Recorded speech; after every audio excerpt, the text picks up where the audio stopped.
Fala, torcida vascaína, a gente está de volta com o nosso canal Vamos Vasco e com mais novidades do nosso Vascão.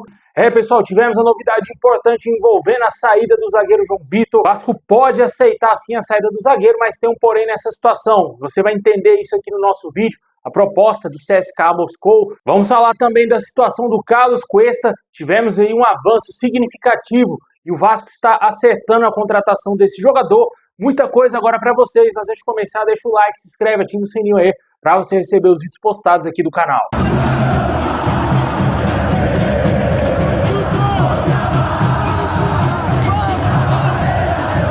Bom, pessoal, o Vasco aí que enfrentou o Atlético Mineiro nesse último final de semana vai ter aí uma maratona de jogos pelo Brasileirão e jogos complicadíssimos, né? Vamos ter muitos confrontos diretos agora nesse mês de agosto.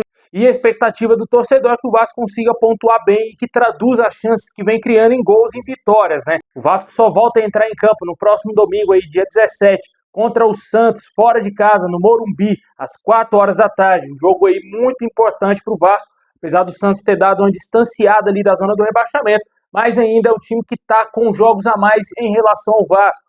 Tem condições sim do Vasco conseguir essa vitória, apesar do Santos vir numa crescente, 2 vitórias consecutivas, mas o torcedor espera que o Vasco vença essa partida aí de qualquer maneira, porque para muitos é um confronto muito direto ali na zona. Depois desse jogo vamos ter outro confronto direto contra o Juventude. O Juventude está atolado na zona do rebaixamento. O Vasco é o time que está mais perto de deixar a zona, porém o Juventude quer sair de lá também. Não será um jogo tão fácil assim, esse jogo será aí no próximo dia 20 de agosto. Será na quarta-feira, às 7 horas da noite, fora de casa, no Alfredo Jaconi. E o Vasco, claramente, aí tem condições de vencer o Juventude. Porém, tem que traduzir a chance que cria em gols, né? Porque senão aí vai ficar difícil e vamos cair de divisão.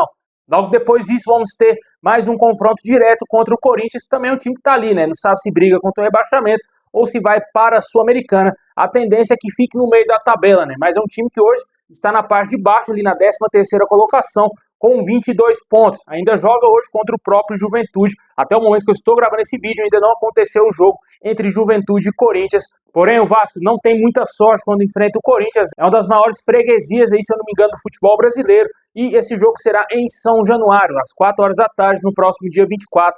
E o Vasco vai ter esse jogo pela frente, vai dar no domingo. Depois desse jogo, vamos ter um outro confronto em São Januário, só que ainda não temos a data e o horário definido. Será contra o Bahia, um jogo atrasado. E fechando o mês de agosto, vamos ter aí o Sport fora de casa, na Ilha do Retiro. O Sport tentando se recuperar na competição. Após vencer o Grêmio, certamente aí eles vão tentar de tudo para que tente pontuar mais, consiga vencer jogos para sair dessa zona incômoda que eles estão lá na última colocação, né? Pode ser que contra o Vasco o Sport esteja numa crescente grande, né? Tenta aí resolver alguns problemas para tentar sair da zona. Pode ser complicado até certo ponto esse jogo, sim. Mas a tendência é que o Vasco consiga ganhar, principalmente os jogos contra a Juventude e contra o Sport, né? E claramente a gente espera que volte a vencer em São Januário, porque vamos ter adversários complicados, tanto Corinthians e Bahia, mas aí que entra o fator Caldeirão, né? A gente tem que ter de volta São Januário a favor do Vasco para ganhar jogos, cara. O Vasco não está conseguindo decidir jogos importantes no nosso Caldeirão. Tem que voltar a pulsar, o Vasco tem que conseguir vencer de qualquer maneira quando joga em São Januário. Comenta aí quantos pontos você acha que o Vasco faz nessa sequência que vamos ter de jogos importantes nesse mês de agosto no Brasileirão. Não vamos ter Copa do Brasil no meio desses jogos aí.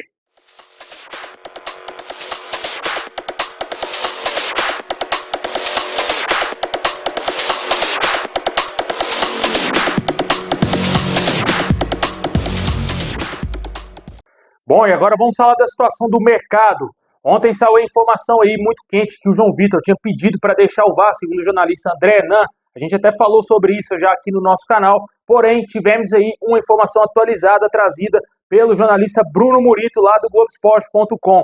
A diretoria do Vasco pensa sim em liberar o João Vitor, mas tem uma condição: só se chegar uma proposta muito vantajosa ao clube. Atualmente, o CSKA Moscou seria o clube que estaria interessado no jogador, segundo o canal Atenção Vascaínos, e o staff do atleta iria apresentar à diretoria do Vasco uma proposta de 4,5 milhões de euros para vender o jogador ao CSKA Moscou da Rússia. Até agora essa proposta não foi confirmada, o Vasco ainda não aceitou, caso tenha sido apresentada à diretoria, e além disso tudo, a comissão técnica do Vasco considera o zagueiro como um titular incontestável da equipe. Busca por um defensor do mercado não tem nada a ver com a possível saída do João Vitor.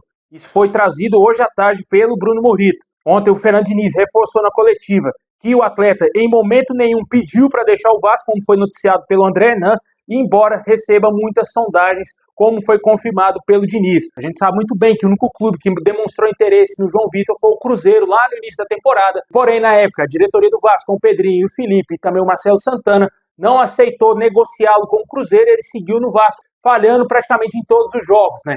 Ele ainda é considerado o principal zagueiro do Vasco, que é um absurdo ainda, mas infelizmente mostra o nível técnico do nosso time e por isso que o Vasco está lutando para não cair de divisão, a ponto de você considerar um jogador horroroso como o principal zagueiro da zaga. É complicado, né? Aí você vê que realmente o elenco é muito mal montado, muito mal gerido por essa diretoria. O Vasco não é um time homogêneo, a diretoria acha que o elenco principal, que o time principal, os 11, é top 8, cara. Não é, velho. Não é, longe disso. É top 8 dos piores do Campeonato Brasileiro, até mesmo do Brasil. É sempre bom lembrar, cara, esse time do Vasco não ganhou do CSA jogando em Maceió.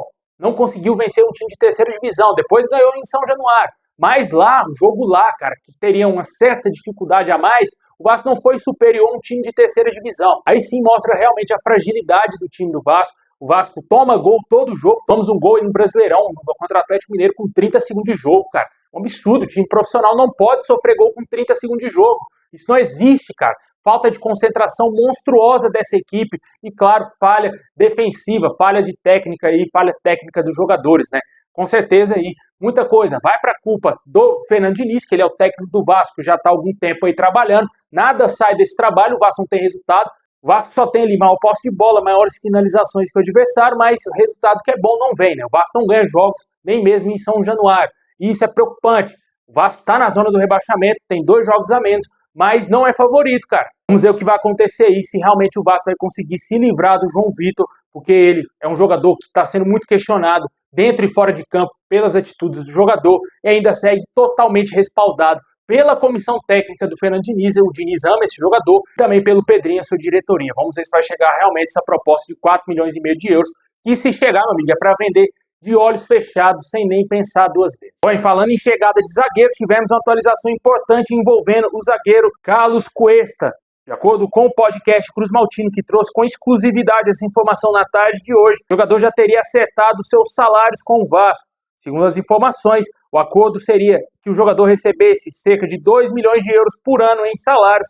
Isso giraria em torno de R$1 milhão por mês aí no Vasco. Porém, tivemos a novidade também, após essa notícia do canal Na Torcida Vascaínos, que o jogador teria recebido uma proposta mais vantajosa do Spartak Moscou da Rússia e que eles teriam cobrido essa oferta aí do Vasco, essa proposta aí salarial do Vasco. E o Vasco teria que fazer uma nova proposta ao jogador para ver se ele aceita jogar no nosso clube ou se vai para o futebol russo. Essas são as informações que temos atualizadas quanto a esse jogador. Uma situação aí que realmente, se proceder o interesse do Spartak Moscou, claramente o Vasco não vai ter condições de competir com um time europeu nenhum na contratação de jogadores. Até me surpreendi como que o Vasco conseguiu contratar o Andrés Gomes, que até agora não chegou, né? Mas o Vasco conseguiu vencer concorrências de times lá do futebol europeu e certamente aí a proposta do Vasco foi a mais vantajosa para o Rennes. O Vasco acertou essa contratação. O caso Cuesta pode parar no futebol russo. A gente sabe que os caras têm muita grana, apesar de não estar jogando nenhuma competição europeia, mas eles ainda possuem muito dinheiro. A gente vê o Zenit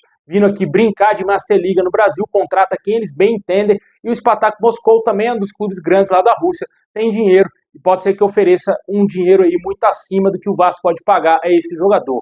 Essas são as atualizações que temos. Ele tinha um acordo com o Vasco com um salário de 1 milhão, porém, até agora, outras informações de acordo com a torcida vascaínos é de que o Spartak Moscou cobriu essa oferta do Vasco. Vamos ver se vai dar tudo certo, se o Vasco vai conseguir realmente contratar esse jogador. A gente já vem falando aqui há alguns dias que o outro nome que está sendo especulado aí é o do Léo Duarte, que está atualmente no Başakşehir da Turquia, ex-jogador do Flamengo, com passagem no Milan, e já está há muitas temporadas atuando no futebol turco. Vamos ver o que vai acontecer nesse mercado do Vasco. Temos poucos dias aí para finalizar contratações, 20 dias mais ou menos aí para o Vasco tentar contratar jogadores.